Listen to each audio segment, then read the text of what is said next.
இருமல் அப்படின்னு சொல்கிறது பொதுவாகவே நார்மலாக நமக்கு ஏதாவது ஒரு ஃபாரின் பார்ட்டிகல்ஸ் உள்ளே போகுதுன்னா அதை வெளியேற்றுவதற்காக, இப்போ சளி இருக்குன்னா அதை வெளியேற்றுறதுக்காக இருமி நம்ம வெளியில் துப்புவோம்.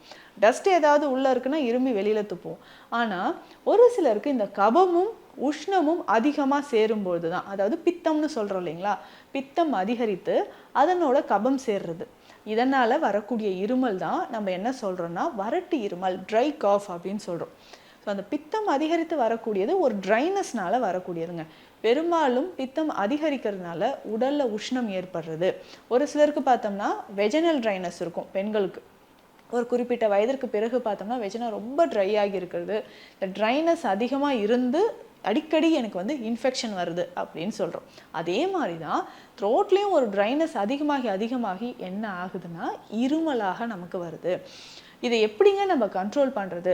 நிறைய பேர் இந்த இருமல் இருக்கும்போது பண்ணக்கூடிய ஒரு விஷயம் என்ன, உடனே நம்ம என்ன பண்ணிடுவோம்னா இந்த கபத்தை குறைப்பதற்கான மருந்துகளை நம்ம எடுத்துப்போம்.